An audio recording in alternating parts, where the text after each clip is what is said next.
안녕하세요. 사우치TV의 노구맨입니다. 자, 오늘 가지고 온 강의는 바로 공공기관. 자, 공공기관 입사를 원하시는 분들이 점차 많아지고 있는데 그런 분들의 필요와 기대를 좀 만족시키기 위해서 이렇게 한번 정식으로 인강을 찍어보면 어떨까 하여 오늘부터 정식으로 1편을 찍어보기로 했습니다. 그래서 이제 점차 시간이 나는 대로 2편에서는 경력기술서 작성 방법 일전에 영상으로 풀어드리긴 했었는데 좀 더 자세하게 풀어드릴 예정이고요. 그 다음부터는 NCS 자소서 항목의 기초에서 작성할 수 있는 방법들 차례차례 진행을 하도록 하겠습니다. 자, 들어가기에 앞서서 지금까지 제가 정말 많은 취준생분들을 만나왔는데 그분들이 공공기관 지원에 앞서서 해주셨던 어떤 질문들이 있어요. 그래서 그 질문에 대한 대답들을 조금씩 하면서 넘어가도록 하겠습니다. 자, 그럼 첫 번째 질문으로 공공기관 나이 상관없나요? 네. 상당히 나이스하지 못하고 뭔가 나이브한 질문 같지만 질문할 수 있습니다. 일단 정답을 말씀드리자면 나이 절대적으로 상관이 없습니다. 제가 우스갯소리로 하는 얘기가 있는데 그 전국 노래자랑 MC 보시는 그 송혜 아저씨 그분도 지원을 해볼 수도 있습니다. 네. 사실 내가 좀 나이가 많다라고 느끼셔도 내가 생물학적으로 허리를 꼿꼿이 세울 수도 있고 잘 걸어다닐 수 있다.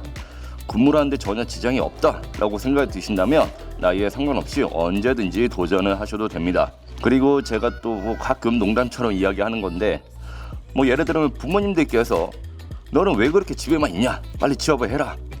자, 그런 압박감을 좀 느끼시는 분들이 있다면 말씀하세요. 그럼 엄마도 지원해. 근데 이 방법에 약간 리스크가 있습니다. 엄마가 합격할 수도 있어요.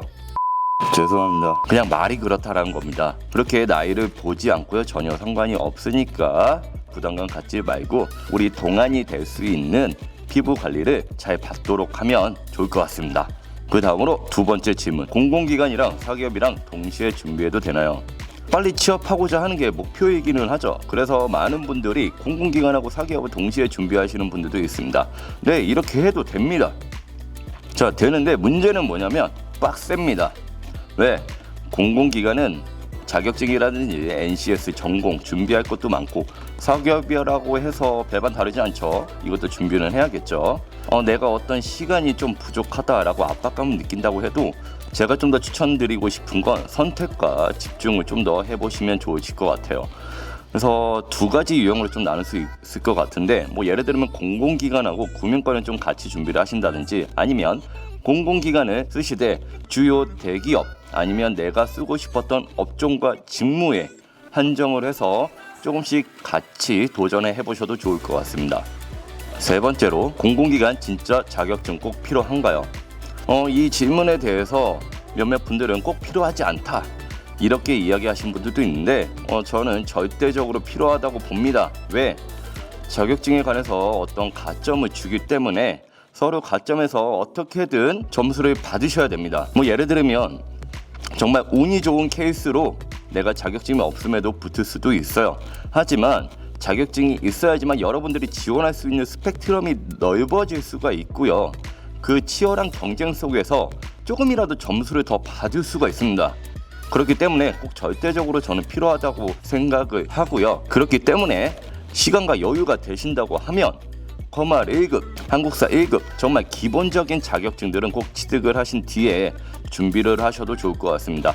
그렇다고 자격증이 없어서 지원하지 마세요 이런 말은 아닙니다. 계속 서류를 지원을 하시면서 공공기관 자소서에 대한 혹은 면접에 대한 감은 계속 쌓으셔야겠죠. 네. 그래서 시간과 여유가 되시면 자격증을 꼭 취득을 하고 준비를 해보시는 것이 좋을 것 같습니다. 네 번째로 공공기관 학벌 성적 안 중요한가요? 중요하지 않습니다. 왜? 여러분들이 공공기관 이력서를 쓰실 때 애초에 여러분들이 어느 학교를 나왔는지 쓰시는 칸이 없습니다. 아주 공정하게 블라인드 채용으로 진행이 되고 있고요. 그 다음에 성적 이거는 중요하기도 합니다. 예를 들면 건보 같은 경우에 여러분들이 들었던 학교 교육이나 직업 교육에 성적을 기입을 하게 되어 있어요. 근데 이 방식들은 가끔씩 바뀌기도 하니까요. 꼭 안 중요하다고는 볼 수가 없고요. 예를 들면 내가 직업 교육을 이수하는 중에 있다면 최대한 열심히 공부를 하시는 게 좋겠죠. 자, 이렇게 한번 질문들을 정리해 봤고요. 그렇다면 공공기관 지원에 있어서 꼭 알아야 될 어떤 채용 트렌드, 현황 그 부분들을 짚고 넘어가도록 하겠습니다. 첫 번째로 채용 비리. 일전에 많은 문제가 됐었죠. 그래서 이런 채용 비리들을 근절하기 위해서 문재인 정부에서 현재 블라인드 채용을 진행 중에 있습니다. 이 부분에 관해서는 조금 이따가 뒤에서 이야기를 좀 더 진행을 하도록 하겠습니다. 자, 두 번째, 공공기관 혁신. 여러분들 그 공공기관이나 공기업 홈페이지 들어가시면 제일 많이 보이는 키워드가 바로 혁신입니다. 그리고 공공기관도 엄연히 주무기관, 상위기관으로부터 경영평가라는 것들을 받고요. 국정감사라는 것도 하게 되어 있습니다. 즉, 이 말은 뭐냐면 공공기관, 공기업도 결국은 회사다라는 걸 꼭 인지를 하셔야 됩니다. 세 번째로 세대 간 갈등. 이거는 그 공단에서 현재 근무하고 계시는 분들이나 이제 막 입사를 하신 분들이 조금 공감을 할 수 있을 것 같아요. 내가 막 20대인데 막 들어갔는데 내 바로 윗상사 사수가 40대인 경우들도 좀 있습니다. 그래서 중간 관리자들이 많이 없는 공단이나 공사들도 있고요. 그로 인해서 생길 수 있는 문제점은 뭐다? 바로 의사소통과 대인관계. 이걸 자소서 항목에서 많이 묻는 경우들이 있습니다. 사실 이 세대 간 갈등 때문에 꼭 물어본다고 할 수는 없어요. 어차피 NCS 항목에 있는 것들이기 때문에. 하지만 유독 많이 나오는 공단이나 공사가 있기도 합니다. 그래서 이런 식으로 어떤 조직 융화에 대해서 고민을 하고 있는 공공기관들이 많기 때문에 여러분들은 면접을 준비하실 때도 이런 부분들을 감안을 해서 조직적인 역량들을 한번 보여주시는 걸 추천을 드립니다. 네. 자, 네 번째로 고객 만족도 평가. 공공기관과 공기업은 누구 위해서 존재를 하죠? 바로 국민을 위해서 존재를 합니다. 국민에게 서비스를 하는 기관과 공기업이기 때문에 고객 만족도 평가에 민감할 수밖에 없습니다. 그렇기 때문에 기본적으로 고객 지향 사고를 탑재를 하고 준비를 하셔야 되겠습니다. 그러면 자, 공공기관은 몇 군데나 있는지 이것도 한번 알아보도록 하죠. 2016년도에 지정한 공공기관이 모두 몇 개? 자, 330개입니다. 와, 진짜 많습니다. 그러면 이걸 어떤 식으로 분류를 하느냐? 이런 식으로 분류를 합니다. 시장형, 준시장형, 기금관리형, 위탁집행형, 다양한 공공기관들이 있죠. 한국전력은 시장형이네요. 사실 이런 분류가 딱히 그렇게 중요하지는 않습니다. 사실 이걸 보여드린 이유는 우리가 이렇게 지원할 공공기관이 많다라는 걸 보여주기 위해서, 여러분들에게 희망을 주기 위해서 이걸 한번 가지고 와봤습니다. 자, 근데 문제점이 있죠. 330개나 있으면 뭐래? 많이 안 뽑잖아요. 자, 많이 안 뽑는 게 문제입니다. 막 지사별로 막 한두 명씩 뽑고 각 직렬별로 한두 명씩 뽑는데 그걸 어떻게 뚫고 들어갑니까? 지금 나오고 있는 논의가 있죠. 기본소득제 해야 되냐 말아야 되냐. 사실 저는 기본소득제보다 뭐 이런 공공기관이랑 공기업이 기본 채용 정원제, 차라리 이런 거라도 했으면 좋을 것 같아요. 기본소득세 말고 우선 청년들의 일자리부터 더 적극적으로 창출을 한 다음에 기본소득을 좀 더 논의를 한다든지 한다면 어떨까 싶어요. 그냥 좀 답답해서 말을 해봤는데 여러분들 마음에 좀 더 위로가 되었는지 모르겠습니다. 자, 그 다음으로 넘어가서 그렇다면 어떤 식으로 서류를 평가를 하느냐, 이거를 뭐 이제 좀 간략하게 알고 있으면 좋겠죠. 자, 우선 쭉 보시면 이런 식으로 진행이 됩니다. 한번 쭉 보여주세요. 우선 서류 전형은 정량평가, 정성평가로 나뉘고요. 그 다음에 정량평가가 80%로 비중이 아주 높습니다. 자, 정량평가가 뭐인가 하고 보았더니 뭐 교육상, 자격증 이런 것들을 정량적으로 먼저 평가를 합니다. 그 다음에 정성평가를 20% 비중으로 보고 있습니다. 모든 공공기관이 이 틀과 배점을 따르지는 않습니다. 하지만 어느 정도 거의 공통적으로 해당이 되기 때문에 아까 제가 말씀드렸죠. 자격증 꼭 취득하시라고. 왜 그래요? 정량평가에서 많은 부분들을 차지하기 때문에 자격증이라도 취득을 해야 여기에서 배점이라도 좀 더 많이 받을 수 있다는 뜻입니다. 그리고 때에 따라서는 체험형 인턴 같은 경우에 정성평가, 특히 자기소개서와 경험소개서, 이거를 100% 배점으로 보는데도 가끔씩은 나와요.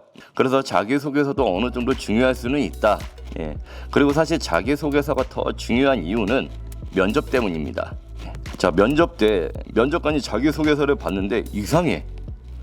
그러면 그 사람에 대한 호감도가 어떻게 당연히 떨어지겠죠. 그래서 자기소개서는 서류 전형뿐만이 아니라 나중에 면접 전형에서도 중요하게 작용할 수 있기 때문에 꼭 예쁘게 작성을 해주시면 좋겠습니다. 이런 식으로 서류 전형이 진행된다는 것까지 알아보았고요. 이거는 약간 워밍업 단계로 좀 알려드린 거고요. 그러면 좀 더 알고 있어야 될 핵심은 무엇인가에 대해서 가르쳐 드리도록 하겠습니다. 보통 우리는 잡코리아나 아니면 사람인에 들어가서 공공기관 채용 공고들을 확인을 하는데, 채용 공고가 나오기 전에 미리 확인할 수 있는 특별한 어떤 얍사비가 있습니다. 그 첫 번째 방법으로 나라 장터에 들어가 보시면 어떤 공공기관이 채용 예정 중에 있는지를 미리 알아볼 수가 있습니다. 장터라는 말이 들어가니까 예를 들면 번개장터, 중고장터, 화계장터 이런 장터를 떠올리시는 분들도 있는데, 그게 아니라 네이버나 구글에 들어가서 나라 장터라고 검색을 하시면 이런 홈페이지가 띡 하고 나옵니다. 다 정부에서 운영을 하고 있는 거죠. 여기에 뭐라고 나와 있습니까? 국가 종합 전자 조달 입찰 정보가 나와 있죠. 그래서 검색창에 들어가서 채용 대행이라고 검색을 하시면 이런 식으로 각종 공공기관과 공기업들이 채용 대행에 관해서 입찰 공고가 올라와 있는 것들을 확인을 해볼 수가 있습니다. 그렇다면 이런 공공기관이 왜 채용 대행을 맡길까? 그거는 세 가지 이유 때문입니다. 뭐냐? 공공기관 채용 담당자들이 NCS에 대한 이해가 조금 부족할 수 있기 때문에, 그래도 실무진들인데 막 너무 부족하다라고는 할 수는 없겠지만 NCS 채용에 대한 어떤 전문가들이 좀 더 뛰어나겠죠. 그리고 채용 자체에 정말 많은 시간이 소요가 됩니다. 그렇기 때문에 업무 효율성을 제고하자는 측면도 있고요. 그 다음에 채용 관련 부정, 사전 방지입니다. 그만큼 공정하게 진행을 하겠다 이야기입니다. 외부 면접관들을 데려오면 당연히 공정하게 할 수밖에 없겠죠. 그래서 이런 식으로 채용 대행 기관들에게 선정 공고를 내리고요. 여러분들이 잘 알고 계시는 OIP나 휴노라든지 그런 채용 대행 기관에서 수주를 하겠죠. 그러면 그 채용 대행 기관들하고 같이 협의를 해서 진행을 하게 됩니다. 근데 이러한 채용 공고가 올라오기 전에 미리 나라 장터에 뜨니까요. 미리 확인해 볼 수가 있습니다. 그러면 이거를 클릭을 하면 우리는 어떤 정보를 알 수가 있냐? 이런 정보들을 구체적으로 알 수가 있습니다. 필기 전형 예정 인원은 약 1,200명 구체적으로 나와 있죠. 그 다음에 최종 합격자의 40배수를 서류에서 선발을 하겠다. 이런 식으로 구체적인 정보를 빠르게 얻어볼 수가 있습니다. 근데 여기서 의문점이 하나 생깁니다. 우리가 이걸 꼭 알아야 되나? 이게 필요할까? 사실 합격하시는 분들은 그냥 열심히 하십니다. 네, 이런 정보에 아랑곳하지 않고 그저 묵묵히 열심히 해요. 네, 근데 이제 이게 어떤 분들한테 좀 필요하냐? 이런 분들한테 좀 필요합니다. 나는 시간이 정말 없다. 나는 시험에 좀 자신이 없다. 어떤 좀 특별한 전략이 중요하다. 그런 분들 같은 경우에 이런 채용 공고들을 좀 확인을 하시고, 여기는 서류에서 좀 적분해. 서울에서 정말 많이 뽑아주네. 나는 시험에서 승부를 봐야겠다. 이러신 분들도 있고요. 이것도 정말 많은 케이스죠. 나는 이상하게 특정 위탁 업체가 진행을 하면 맨날 떨어져. 안 맞는 것 같아 나는 걔네랑. 걔네가 진행을 하면 안 할래 하시는 분들도 있어요. 공공기관 취업 준비를 조금 하신 분들은 조금 아실 거예요. 무슨 말씀을 하는지. 그래서 이런 위탁 업체와의 궁합을 좀 중요시 여기는 분이라면 이런 공고들을 미리 좀 확인해 보셔도 좋을 것 같습니다. 두 번째로 블라인드 채용. 사실 NCS 같은 경우에 박근혜 정권에서 추진을 했죠. 근데 추진을 하다가 조금 부작용들도 좀 있어서 이번에는 전면적으로 학력 철폐, 모든 거 다 가려버리자 라고 하여 문재인 정권에 들어와서 블라인드 전형을 적극적으로 추진하기 시작합니다. 본인의 이름, 성별, 본인에 대해서 파악할 수 있는 것들을 다 지워버리는 겁니다. 실제로 여러분들의 공공기관 이력서를 처음 보시면 아실 거예요. 쓸 수가 없습니다. 네, 학교도 마찬가지고요. 그리고 만약에 내가 쓴다고 해도 면접관들이 볼 수 없는 경우들도 많아요. 그래서 이것도 정말 중요한데, 특히 어떤 자소서나 경력 기술서를 쓰실 때 구체적인 직장명도 기재를 하면 안 됩니다. 사실 이 부분에 대해서는 아직도 혼란스러워 하시는 분들이 있는데, 그걸 좀 더 정리를 해드리면, 사실 여러분들이 어떤 이력서나 경력기술서를 쓰실 때 위에 보시면 안내사항으로 기재가 되어 있습니다. 기재가 안 되어 있을 때도 있어요. 그럴 때는 그냥 문의를 한번 해보시면 됩니다. 친절하게 답변을 해주세요. 대부분. 그래서 안내사항에 본인을 알 수 있는 부분에 대해서 다 기재를 하면 안 됩니다 라고 명시가 되어 있으면 기재를 하면 안 됩니다. 그리고 이게 왜 또 문제가 되냐면, 면접관들이 알아볼 수가 있어요. 면 공정한 채용으로 진행이 될 수가 없죠. 블라인드 채용 취지에 어긋날 수가 있습니다. 그래서 우선 잘못된 예시로 보면, 내가 어느 공단에서 인턴을 했는지 구체적으로 꼭 밝히실 필요는 없어요. 그냥 공단으로 생략을 하고 이야기를 하셔도 됩니다. 그리고 경력기술서 같은 경우에서도 예를 들면 내가 삼성전자이다 면 이 삼성전자라는 말을 없애고 업체로 바꾸거나 아니면 땡땡전자라고 하셔도 됩니다. 단 여러분들 그 이력서 맨 밑으로 내려가면 나오는 것이 있는데, 경력 구분 상황이 있어요. 여기에서는 구체적으로 작성을 꼭 해주셔야 돼요. 좀 통일성이 없기는 한데 경력 구분 상황에서는 구체적으로 작성을 해주셔야 됩니다. 여러분들 입사하실 때나 아니면 면접을 보러 가실 때 아니면 서류 전형으로 제출을 하실 때 경력교육서를 증명할 만한 서류를 떼와라 하는 경우들이 많습니다. 그렇기 때문에 여기에서는 구체적으로 꼭 작성을 해주시면 되겠습니다. 다음으로 넘어가서 NCS 정말 많이 들어보셨죠? 처음에 NCS 이거 들었을 때 NCSI 막 이런 거 떠올렸었는데, 농담입니다. 자, 정말 많이 들어보셨죠? 뭔가요? 직업 기초 10개 항목입니다.